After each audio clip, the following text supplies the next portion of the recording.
بسم اللہ الرحمن الرحیم نحمدہ ونصلی ونسلم علی رسولہ الکریم۔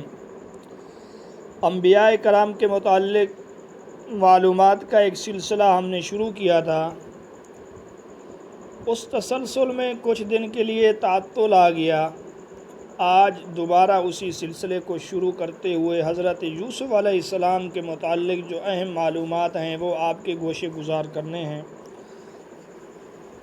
چنانچہ آپ علیہ السلام کا نام قرآن مجید میں 27 بار آیا ہے۔ یہ بات یاد رکھیے، کچھ کتابوں میں 26 بار کا ذکر ہے، ایسا غلط ہے، بلکہ مکمل قرآن مجید میں یوسف کا نام 27 مرتبہ آیا ہے۔ سورۃ یوسف میں 25 بار آیا ہے۔ غلطی یہاں سے لوگوں کو لگی ہے کہ انہوں نے سورۃ یوسف میں 24 بار کا تذکرہ کر دیا۔ ایک آیت میں آپ کا نام 2 بار ہے تو ایک شمار کر دیا گیا۔ تو سورۃ یوسف میں 25 بار، سورۃ مؤمن میں 1 بار، سورۃ انعام میں 1 بار، یعنی قرآن مجید کی 3 سورتوں میں آپ علیہ السلام کا نام کل 25 مرتبہ آیا ہے۔ آپ کے والد کا نام حضرت یعقوب علیہ السلام اور والدہ کا نام راحیل، اور آپ کا جو سگا بھائی تھا اس کا نام تھا بنیامین۔ قرآن مجید میں آپ کے خواب کا تذکرہ ہے کہ یوسف علیہ السلام فرماتے ہیں، میں نے خواب میں 11 ستارے، 1 سورج، 1 چاند کو سجدہ کرتے ہوئے دیکھا۔ سورۃ یوسف کے شروع میں اس چیز کا تذکرہ ہے۔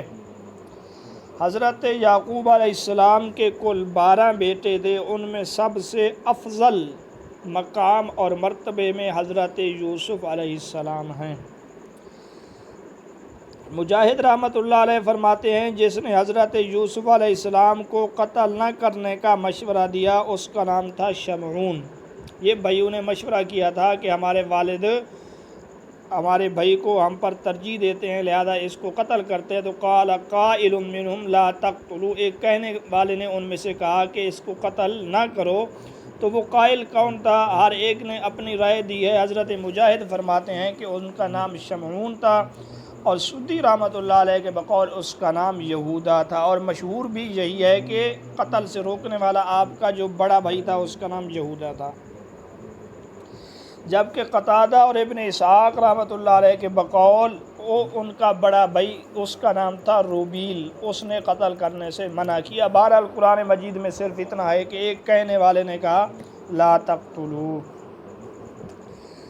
یوسف علیہ السلام کے بھائی شام کے وقت یوسف علیہ السلام کی قمیض کے اوپر خون لگا کر آئے۔ مفسرین لکھتے ہیں انہوں نے بکری کا ایک بچہ ذبح کیا، اس کا خون لگایا۔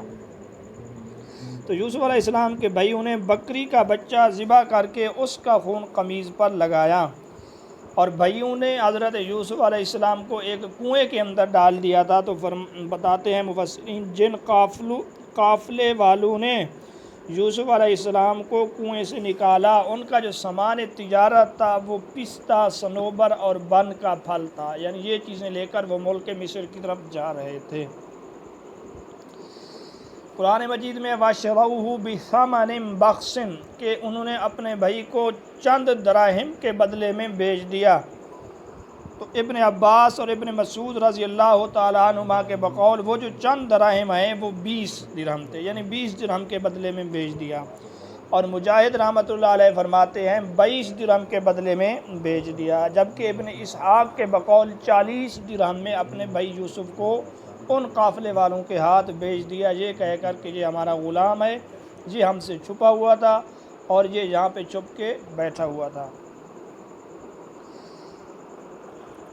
ابن عباس رضی اللہ تعالیٰ عنہ کے بقول جس آدمی نے آپ علیہ السلام کو مصر میں بیچا اس کا نام تھا مالک بن زار، یہ مصر میں لے گیا اور وہاں آپ کو بیچ دیا، اس کا نام مالک بن زار تھا۔ اور جس نے خریدا اس کا نام کیا تھا؟ ابن اسحاق فرماتے ہیں کہ جس آدمی نے خریدا وہ مصر کا وزیر خزانہ تھا، اس کا نام تھا اطفیر، بعض کتابوں میں اس کا نام فوطیفار بھی آیا ہوا ہے، بہرحال اس نے خریدا۔ فوطیفار یا اطفیر جو وزیر خزانہ تھا اس کی بیوی کا نام راحیل تھا، آپ کی والدہ کا نام راحیل ہے، اور وزیر خزانہ کی بیوی جس نے آپ کو دعوت گناہ بھی دی اس کا نام راحیل تھا۔ ابن کثیر رحمۃ اللہ علیہ فرماتے ہیں لگتا یوں ہے زلیخا اس کا لقب ہوگا۔ عبداللہ بن مسعود رضی اللہ تعالیٰ عنہ فرماتے ہیں کہ فہم و فراست کے مالک 3 شخص گزرے ہیں، یعنی بڑی فہم و فراست اللہ رب العزت نے ان کو دی ہے۔ ایک تو عزیز مصر جس نے حضرت یوسف کو خریدا اور گھر آ کے کہا اکرمی مثواہ وعسیٰ ان ینفعنا او نتخذہ ولدا، اس کو معزز اور اچھا ٹھکانہ دیجئے، ممکن ہے کہ کل کلان ہمیں کوئی فائدہ اور نفع پہنچے یا ہم اس کو اولاد بنا لیں۔ تو وہ بڑا فہم و فراست کا مالک تھا کہ اس نے یوسف علیہ السلام کے اندر صلاحیتوں کو جانچ لیا تھا۔ اور دوسرے نمبر فہم و فراست کا مالک جو انسان ہے وہ فرماتے ہیں شیخ کبیر کی وہ بیٹی جس نے موسیٰ علیہ السلام کے متعلق کہا ان کو مزدوری پر رکھ لیجئے کیونکہ یہ طاقتور اور امین ہے۔ قرآن مجید میں شیخن کبیرن یا شیخن کبیرن کے الفاظ 2 نبیوں کے لیے آئے ہیں۔ ایک تو حضرت یعقوب علیہ السلام کے لیے آئے ہیں ان لہو ابن شیخن کبیرن فخذ احدنا مکانہ سورۃ یوسف میں، اور دوسرے شیخ کبیر کے لفظ حضرت موسیٰ علیہ السلام کے قصے میں مذکور ہیں۔ مفسرین فرماتے ہیں اس جگہ شیخ کبیر سے مراد حضرت شعیب علیہ السلام ہیں۔ تو شیخ کبیر جو لفظ آیا ہے سورۃ قصص کے اندر، ان کی 2 بیٹیاں تھیں، وہ اپنے بکریاں چراتی تھیں۔ حضرت موسیٰ علیہ السلام نے جب مدین کے کنویں پہ پہنچ کے دیکھا کہ وہ باقی لوگ تو بکریاں چرا رہے ہیں، 2 عورتیں ایک طرف بیٹھی ہوئی ہیں، تو تب انہوں نے پوچھا ما خطبکما، تم ادھر کیوں بیٹھی ہو، کیا حال ہے، کیا مسئلہ تمہارا کیا ہے، ماجرا کیا ہے؟ تو انہوں نے کہا لا نسقی حتی یصدر الرعاء وابونا شیخ کبیر۔ جب وہ بچیاں گھر گئیں اپنے والد کو سارا قصہ بتلایا تو والد نے کہا اس بندے کو بلا لو۔ تو ایک بچی ان میں سے گئی، قرآن مجید میں بیان ہے فجاءت احداہما تمشی علی استحیاء، حیا کے اوپر حیا کے ساتھ چلتی ہوئی آئی۔ پھر جب موسیٰ علیہ السلام کو گھر لے گئے تب ایک بچی نے کہا کہ یا ابت استاجر، اے والد اس کو اجرت پر رکھ لیجئے۔ حضرت عبداللہ بن مسعود رضی اللہ تعالیٰ عنہ فرماتے ہیں کہ وہ بچی بڑی فہم و فراست کی مالک تھی کہ وہ موسیٰ علیہ السلام کی صلاحیتوں کو، ان کی امانت داری کو، ان کی طاقت کو پہچان چکی تھی، اور یعنی گھر میں ایک مزدور اور اجرت کے لائق اور حقدار تھے، اس وجہ سے یہ عورت بھی فہم و فراست کی مالک تھی۔ تیسرے نمبر پہ ابن مسعود رضی اللہ تعالیٰ عنہ فرماتے ہیں حضرت ابوبکر صدیق رضی اللہ تعالیٰ عنہ فہم و فراست کے مالک تھے کیونکہ انہوں نے اپنے بعد حضرت عمر رضی اللہ تعالیٰ عنہ کو خلیفہ بنایا۔ وزیر خزانہ کی جو بیوی تھی راعیل، ابن اسحاق فرماتے ہیں کہ وہ ولید ریان بن ولید جو اس وقت مصر کا بادشاہ تھا اس کی بیٹی تھی۔ حدیث کے مطابق 7 آدمی روز قیامت عرش کے سائے میں ہوں گے، 7 آدمی۔ حضرت حوا علیہ السلام کے بعد کوئی عورت ایسی پیدا نہیں ہوئی جو حضرت سارہ جو حضرت ابراہیم کی زوجہ ہیں ان سے زیادہ خوبصورت ہو۔ یہ 2 عورتیں بڑی خوبصورت تھیں۔ حضرت یوسف علیہ السلام کے ساتھ جو 2 قیدی تھے وَدَخَلَ مَعَهُ السِّجْنَ فَتَيَانِ جس کا تذکرہ قرآن میں ہے، تو ان میں ایک بادشاہ کا ساقی تھا، یعنی اس کو پلانے والا تھا شراب وغیرہ، جس کا نام تھا بنوا، اور دوسرا باورچی تھا جس کا نام تھا مجلس یا مجلس۔ اس میں جو باورچی تھا اس نے خواب دیکھا کہ سر پر روٹی کی 3 ٹوکریاں ہیں، اوپر والی ٹوکری سے پرندے کھا رہے ہیں، اور دوسرے نے دیکھا کہ وہ انگوروں سے شراب نچوڑ رہا ہے۔ تب آپ نے ان کو خواب کی تعبیر بتلائی جو سورۃ یوسف میں مذکور ہے۔ حضرت یعقوب علیہ السلام کی وفات پر اہل مصر نے 70 دن سوگ منایا، یہ لکھا ہوا ہے کتابوں کے اندر۔ بہرحال جب پتہ چلا یوسف علیہ السلام کے بھائیوں کو یہ جو بادشاہ ہے مصر میں یعنی وزیر خزانہ جو ہے یہ ہمارا بھائی ہے، پھر وہ سارا واقعہ جو قرآن میں ہے، یہ قمیض لے کر گئے، والد صاحب کی بینائی لوٹ آئی، تب انہوں نے فرمایا کہ ان سب اہل و عیال کو کہو کنعان سے مصر میں آ جائیں۔ یہیں سے مصر کے اندر بنی اسرائیل کی آبادی شروع ہوتی ہے۔ کہا جاتا ہے کہ جب یعقوب علیہ السلام اپنے اہل و عیال کے ساتھ کنعان سے چل کر مصر میں آئے تو کل 72 افراد تھے، پھر یہاں بڑھتے رہے، ان کی تعداد اتنی بڑھ گئی جب موسیٰ علیہ السلام بنی اسرائیلیوں کو لے کر نکلے اور ان کے پیچھے فرعون نکلا جو غرق ہوا، اس وقت کہتے ہیں موسیٰ علیہ السلام کے ساتھ جو بنی اسرائیلی تھے وہ 6 لاکھ سے بھی زائد تھے۔ اہل کتاب کے مطابق حضرت یوسف علیہ السلام کی کل عمر 110 سال تھی۔ سورۃ یوسف میں 3 بار بھیڑیے کا ذکر ہے کہ ان کے والد نے کہا کہ ان کو بھیڑیا کھا جائے گا، پھر انہوں نے کہا اگر بھیڑیا کھا جائے تو ہم تو اتنے طاقتور ہیں، اتنے جتھا ہے ہمارے پاس، اور پھر تیسری دفعہ والد صاحب کے پاس آئے کہ ہم آگے چلے گئے، یوسف علیہ السلام پیچھے رہ گئے، ان کو ایک بھیڑیا کھا۔ تو بہرحال الذئب کا لفظ جس کا معنی بھیڑیا ہے یہ سورۃ یوسف میں 3 مرتبہ آیا ہے، اور قمیض یوسف کا تذکرہ سورۃ یوسف میں 6 بار ہے۔ سورۃ یوسف میں لفظ سجن جس کا معنی جیل ہے یہ بھی 6 بار ہے۔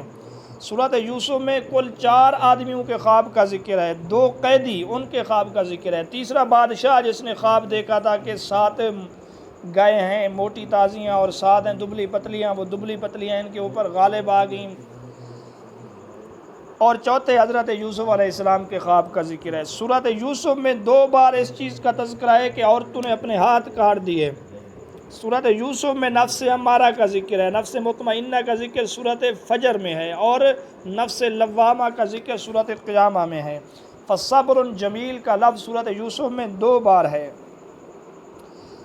بعض روایات کے مطابق اہل کتاب نے مشرکین سے کہا کہ تم آپ صلی اللہ علیہ وسلم سے یوسف کے قصہ کے متعلق پوچھو، اس پر یہ صورت نازل ہوئی، اور دوسری روایت یہ ہے کہ صحابہ کرام نے یہ عرض کیا کہ ہمیں کوئی سابقہ اور دلچسپ قصہ سنائیے، اس کے اوپر اللہ رب العزت نے سورۃ یوسف نازل فرمائی ہے۔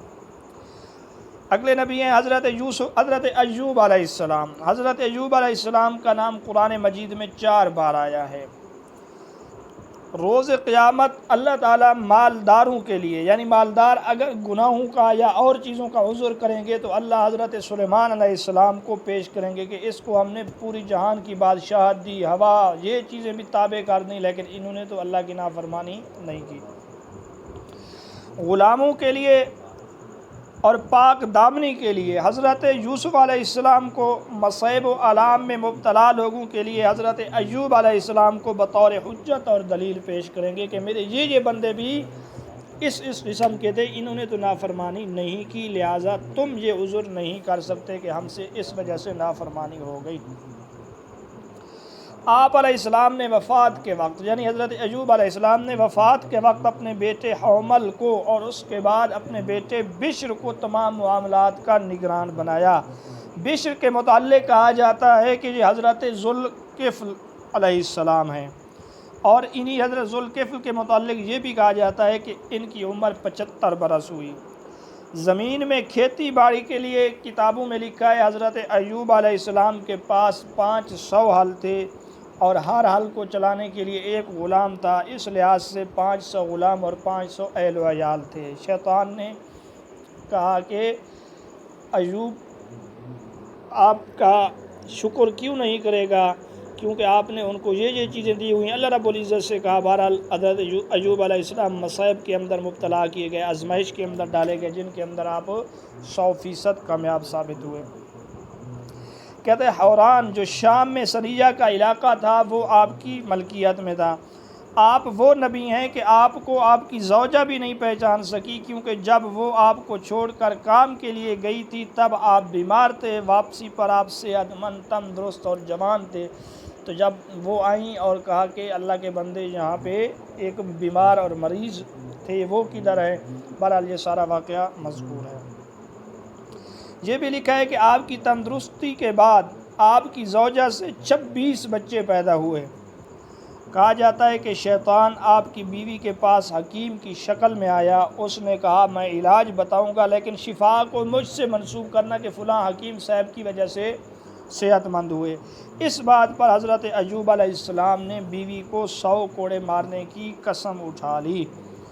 ابن جریر رحمۃ اللہ علیہ کے بقول آپ کی 2 کوٹریاں تھیں، ایک میں گندم رکھتے اور ایک میں جو رکھتے۔ تندرستی کے بعد اللہ نے 2 ابر بھیجے، 2 ابر یعنی 2 بادل بھیجے، ایک سے سونا برسا، ایک سے اناج، یہاں تک کہ وہ جو 2 کوٹریاں تھیں وہ پھر سے بھر گئیں۔ کہا جاتا ہے کہ حضرت ایوب علیہ السلام نے اپنی 4 پشتوں کو خود دیکھا ہے۔ ایک قول یہ ہے کہ آپ نے 140 سال کی عمر پائی، یہ قصص القرآن میں لکھا ہوا ہے، اور ابن جریر اور دیگر مؤرخین کا قول یہ ہے کہ آپ کی عمر 93 سال تھی۔ سفر ایوب یہ تورات کا ایک حصہ ہے، سفر ایوب اس کا نام ہے، جو 42 ابواب پر مشتمل ہے، جنہیں 5 بڑی فصلوں میں جمع کیا گیا ہے۔ وہاں حضرت ایوب علیہ السلام کے حالات یعنی بڑے مفصل طریقے سے مذکور ہیں۔ عبد الوہاب النجار مصری، جنہوں نے قصص الانبیاء کتاب لکھی ہے، وہ کہتے ہیں حضرت ایوب علیہ السلام حضرت ابراہیم علیہ السلام سے بھی 100 سال پہلے گزرے ہیں، مگر ابن کثیر رحمۃ اللہ علیہ کی رائے یہ ہے کہ آپ عیس بن اسحاق علیہ السلام کی نسل سے ہیں۔ ابن اسحاق اور وہب بن منبع کے بقول حضرت ایوب علیہ السلام رومی تھے۔ تو یہ تھے چند معلومات ناظرین حضرت یوسف علیہ السلام اور حضرت ایوب علیہ السلام کے متعلق۔ انشاءاللہ بہت جلد دیگر انبیاء کرام کا سلسلہ بھی ہم شروع کریں گے، اور بہت جلد اس کو ختم کرنے کی کوشش کریں گے۔ اجازت دیجیے، اللہ حافظ۔